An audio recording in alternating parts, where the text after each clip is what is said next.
welcome to another rendition of Live Narrations. Today's story was written by Dark Horse Tales, and he's also let me know that this is the first creepypasta he's ever written. I have not read the story as always. This is going to be pure authentic reactions throughout, and authentic mistakes, perhaps. Before I get started in today's narration, I'd like to ask a couple questions. Well, just one question. I've debated on bringing back the spicy narrations. I think I have one video I did that was. Oh, I need to turn up my mic volume. Let me see. How is this? Is this better? Mucho gracias. I hope this is way better. I don't know, now I'm kind of close to the mic. I want to be a little bit farther back so I'm not screaming. Anyways. Hi Mandy, hi CCG, thank you for coming. Anyways, back to what I was saying. I want to get back into the spicy narration, sort of, probably like a once a month live, do a shot of hot sauce and see if I can narrate a story type of thing. I don't know, sounds fun, sounds stupid, sounds painful, but who knows. Josh made it. Hey Josh. Alright, awesome. Well, for today's story, it is Deep in the Ozarks, written by Dark Horse Tales. I hope you all enjoy. My brother Jasper and I would go visit Uncle Jack out in the deep woods. It would seem like it would take hours to get up there, but really, it only took 3. When we got there, I would go exploring back behind my Uncle Jack's house. We were told that if we went back to those woods, to bring a small firearm with us, because we might see some bears out and about, or a mountain lion. We would venture back there to our little fort we had made a few years back. There were still some little spots to patch up on the roof, but other than that, it was still the same as we had left it. There were some old car posters and $50 left in the Fix Me can. We spent countless hours up there. I remember looking out the window one night and seeing these red eyes. They made me shiver. It felt as if they were looking directly into my soul, reading into my anxiety and fear. But in typical Jasper, my brother would just chalk it off as some old wolf or something. Well, it was time for some much-needed rest and relaxation, away from it all. So we were headed out to the deep old woods, yet again. Yeah, it was sort of a journey, but it was worth it every single time. Finally, we arrived and went straight into the woods for a hike. Thankfully, unlike Jasper, I came prepared. I had some trail mix bars and a gallon of water, so I wouldn't get too tired during the hike. It could get pretty tricky on the hills in the area with the many switchbacks present there. We came back later that evening and had dinner with my family. My uncle would tell us one of his tall off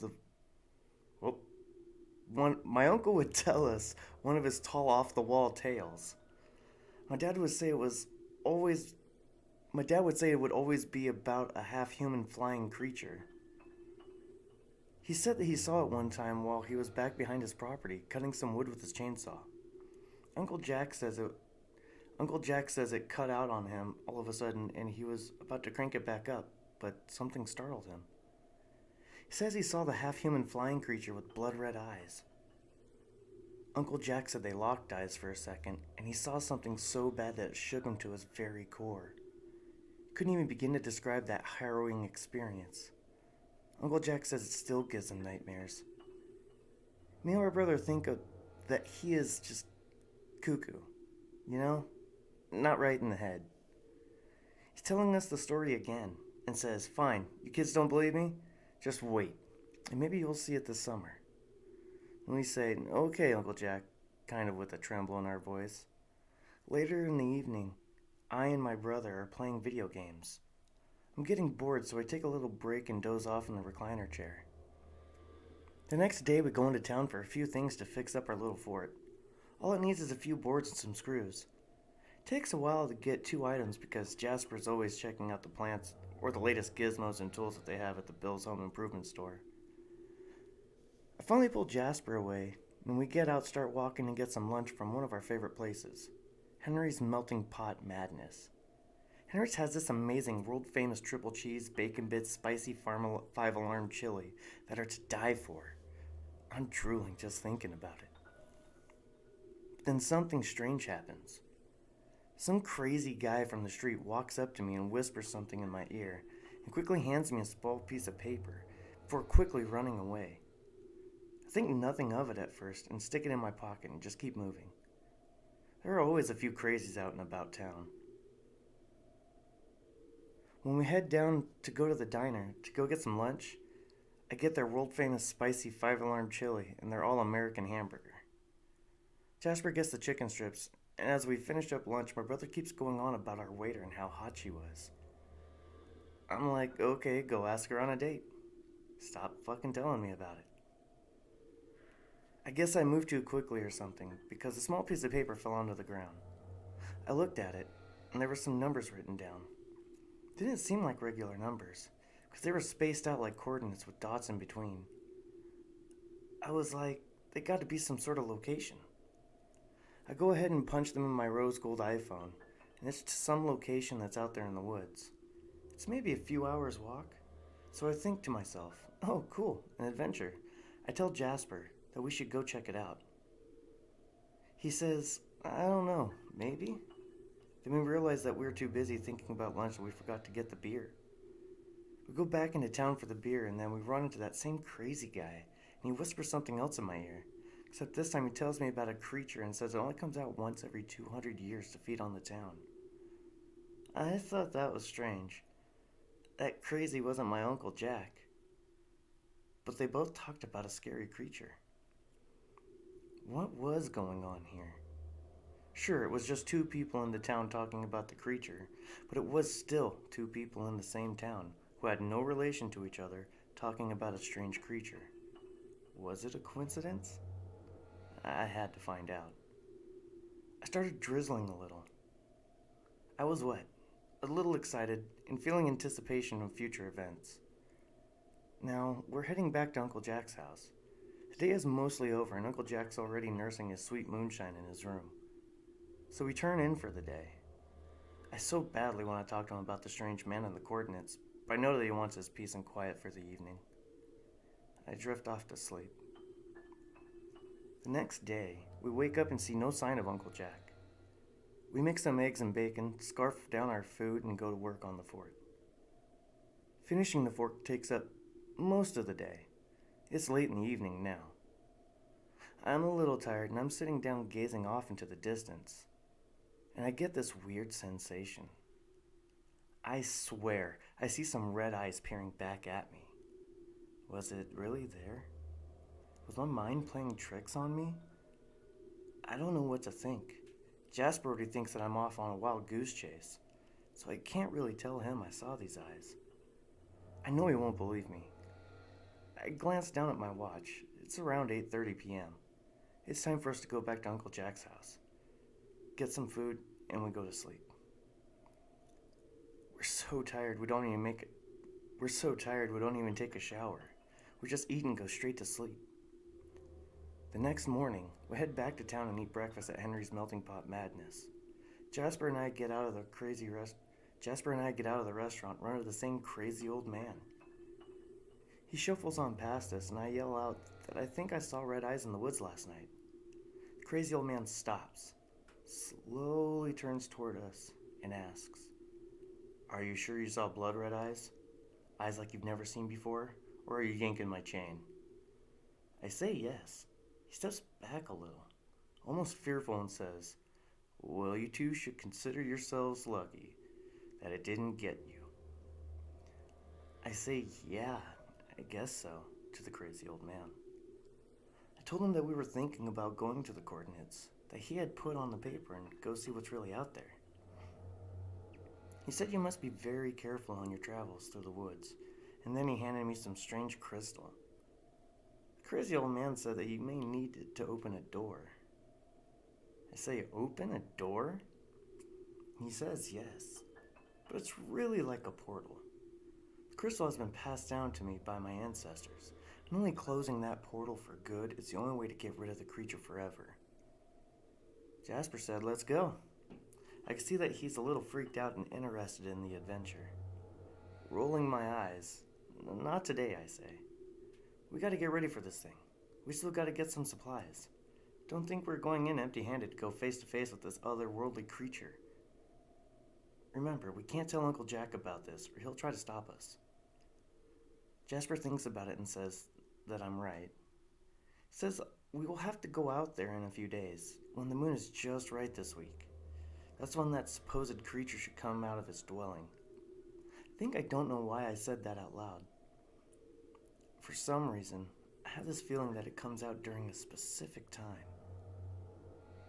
Jasper breaks my chain of thought and says, oh yeah, you know what's crazy? I heard the people around town have been coming up missing. What's strange is all of these places are close to the woods. That's weird. Is the creature somehow making the people walk in and never come back out? Did the crazy old guy have anything to do with this? What did he know? That's why we go into the woods and see if we can find any of the missing townspeople. We still have a few days till the moon is blood red. That's when the creature should really start attacking the townspeople, says the crazy old town guy. We went into my Uncle Jack's house. We are aghast. All the stuff had been thrown around like a tornado had gone throughout the house. Jasper and I found a piece of paper. My uncle had written something down. It was different coordinates than what the crazy old guy in town had given me. So I go to plug it in the GPS and it's 3 hours south. This was going to be a long journey. We pack, go to sleep, and head out in the morning. As we were walking through the forest, we began to hear some strange buzzing noises. Jasper and I are a little drained from the sun beating down on us. We stop and take a break. Jasper leans back and falls down a 7-foot hole. I cry out, Jasper, are you hurt? I hear nothing. It seems like forever, but then I hear him respond, Jessica, help me. I want to get out of here. Pull me out. I tell him, don't pass out. I'm getting something to pull you out with. I race around, find a long, sturdy branch, and I pull him out. He only has some scrapes. I think it was just being melodramatic. I pull out my first aid kit and bandage him up. We set back our way. It starts to get late and we set up camp for the night. Jasper and I go ahead and take shifts, staying up just in case we might see the creature. He takes the first shift. I drift off for a little, while suddenly I start to hear that buzzing noise again. As if under a trance, I slowly start walking that way. Before my eyes there was a portal. I was shocked at first, but then I saw my uncle come out of the portal. It was my uncle, but then it was not. He had some different hair, color, like maybe someone had made a copy of him or something. I had broken a branch, and it made a loud noise, and the thing that looked like my uncle looked over and started running into the campsite. I start running too. I come back all drenched in sweat, and Jasper looks at me, and he asks where the hell I've been. Well, there was this buzzing noise, so I went to check it out, and I saw Uncle Jack, but it wasn't him. Jasper tells me, okay, Jessica, I believe you. I try to go back to sleep. I tell him, are you serious? I can't go back to sleep after all that. He says, okay, fine. Just stay here and don't wander off now, okay? Then he goes back to his tent. I glance down at my tactical RMP 5000 watch. It's still 2 a.m. Still a lot of time to maybe see the creature, I think to myself. Yet once again, I start hearing that buzzing noise. I do my best to ignore it, but yet don't know how Jasper is still asleep. He can sleep through a tornado, I think. Suddenly, a swarm of giant bees start attacking us. Jasper's fully awake now. We do the one thing that we can do to get out of there, and head to the river real fast to get the bees to stop chasing us. We get back to camp, dry our clothes out by the fire, get back in our tents and fall asleep from exhaustion. The next morning we set on the directions to our uncle's coordinates. As we are walking, Jasper tells us that he saw the red eyes last night, but did not want to worry me. I was like, come on, Jasper. You can't just keep that stuff to yourself. And you know we are hunting that thing, so please, when you see something, say something. Okay, Jasper? You know we are not that far from Uncle's coordinates. Jasper says, I know, but you know it would be better if we just went ahead and crossed the river. Jessica says it would have saved us more time. Where are we going to get a raft at? Well, we gotta make one. Okay, start looking for some wooden stuff. We make the raft with some branches and some twine from our supplies. Getting across the river was a task in itself. But we cross over. Now we gotta get through the thick forest. We still haven't seen much of the creature, but let's maybe keep it that way. Just as I say that, a creature grabs what seems like my uncle from a great distance and flies away, and Jasper falls off the raft. As I try and chase after him, yelling his name, "Jasper! Jasper!" Well, now we know that the creature might be going to his cave. But where's Jasper? I can't stick around for too long. The river gets cantankerous at this time. That's a good word. Good word, cantankerous. Anyways, I start to head off, but the mosquitoes are pretty bad, so I go ahead and spray Buzz off and hope that keeps the bugs at bay. I go and check the map, and I'm 30 clicks away from the coordinates. I have to climb a hill to get there. Now, I am at a cave, and I see some dead bodies laying there. I almost pass out from the rancid smell. I think that they might be some of the missing townspeople that Rose the barkeep told us about the other day. I check their wallets and confirm that it is. There's one problem. I don't have the right supplies for this cave. As I think that, I see what looks like Jasper coming out from the woods nearby. I don't know if he sees me. He lies against an oak tree and falls asleep. I realize I need a rest too, but I can't stop thinking about my conversation with Rose the barkeep from a few days ago.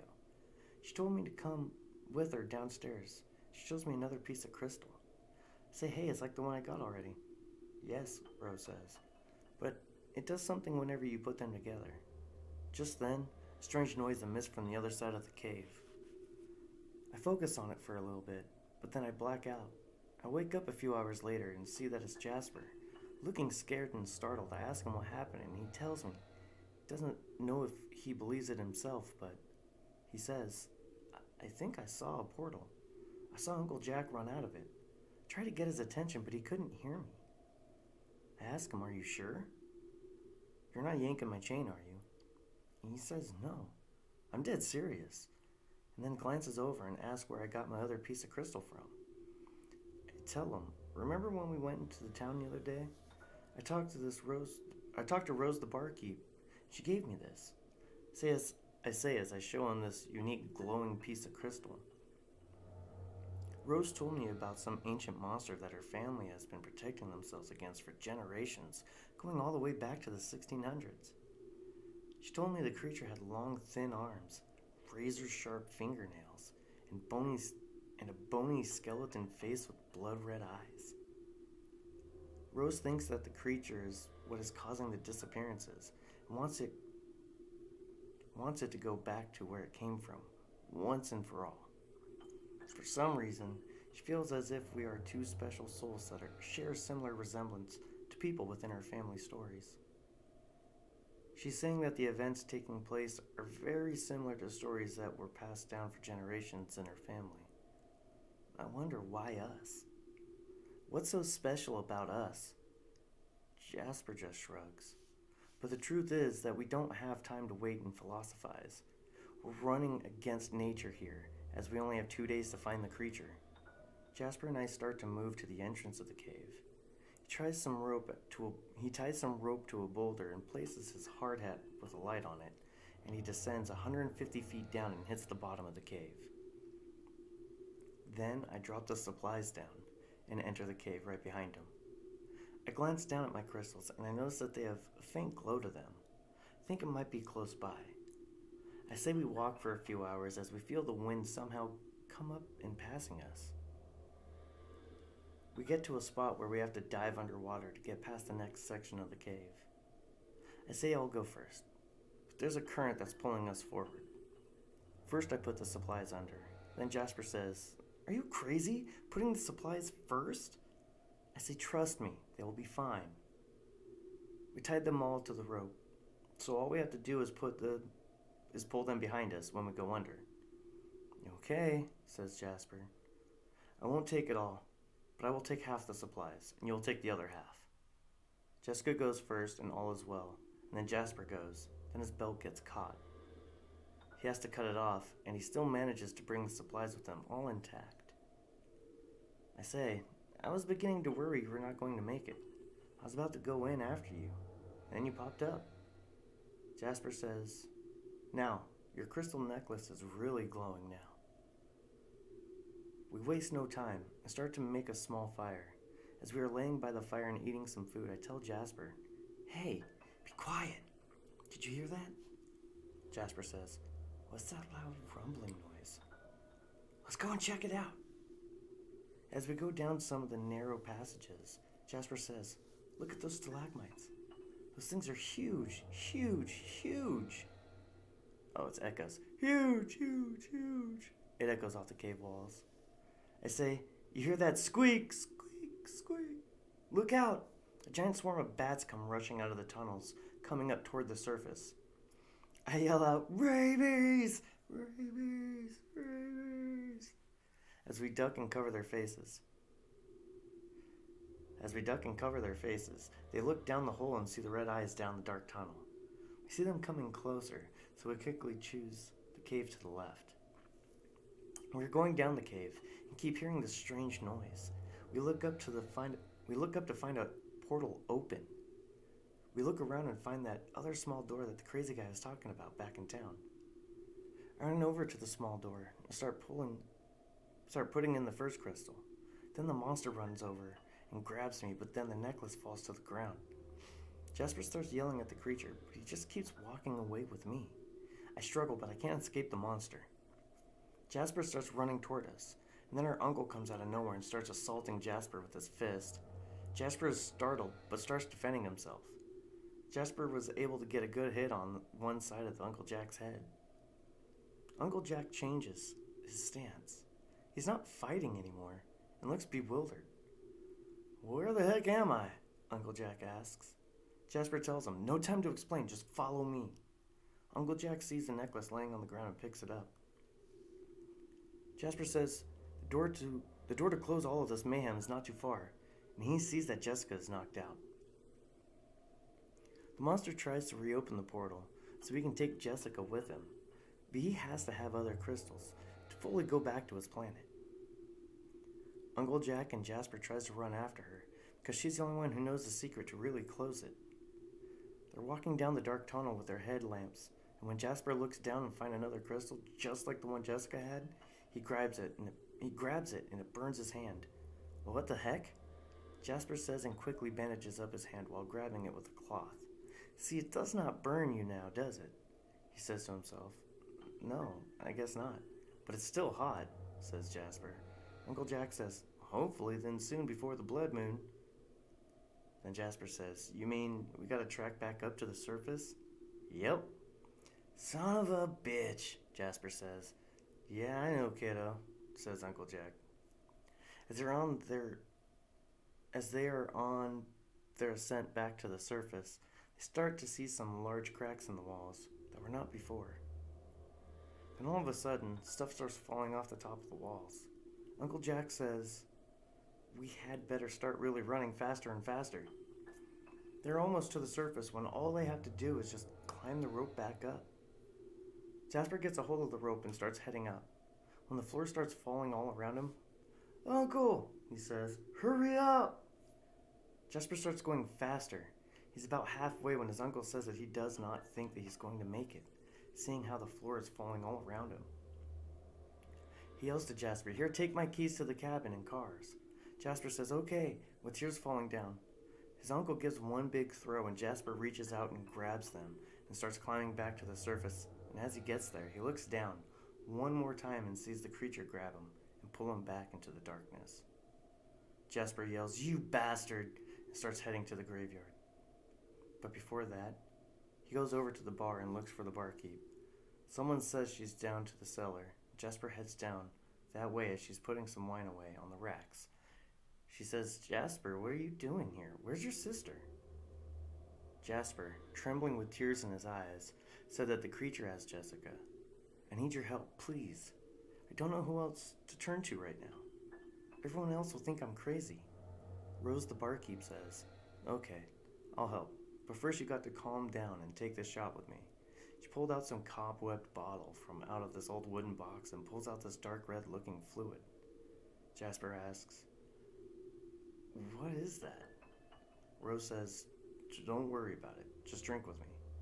Jasper says, okay, and takes the shot. He starts feeling funny, and then passes out. He wakes up a few hours later and finds himself at the cemetery. Rose is standing there too. She sees that Jasper's awake and tells him to stay quiet. It's almost midnight. Look up at the sky. The moon is almost fully blood red. Out of nowhere, the creature appears, as Jasper's sister. Wait, who's that? That's Uncle Jack? To Jasper's surprise, his uncle is still alive. Jasper's taken aback. There by this strange-looking tombstone. Rose the barkeep takes a quick action and says we've got to try and get over there and put our 2 remaining crystals over there into the tombstone. As we're shuffling down the rows of tombstones, Rose tells Jasper to run over with the 2 crystals and place them into the tombstone. He's the only one who can. He runs over and places the crystals into the tombstone, and a big surge of energy comes out of nowhere, and a portal appears. A strange creature is about to go through the portal, and Jessica starts to shuffle away. But for some reason, Uncle Jack grabs her and jumps into the portal. Jasper tries to reach for her arm, but it's too late. He asks the barkeep what he should do now. How can he get her back? Rose says that once the portal closes and the crystals unite, that's the end of the energy source. Jasper's eyes swell up with tears. Jessica and Uncle Jack are gone for good, it seems. And that was Deep in the Ozarks by Dark Horse Tales. I really hope you all enjoyed.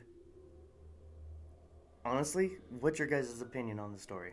I think it was very well read. Obviously, I had a few mix-ups here and there, but all in all, great, vivid storytelling, I think. There was a lot going on, and it was almost mass chaos throughout between Jessica and even the uncle, Jack, was just ridiculous. Like, it was amazing context thrown at once. And it was a really long read, too. I mean, I don't know how long we've been going for. Wow, that was really good. Thank you, Dark Horse Tales, for letting me narrate this story. And as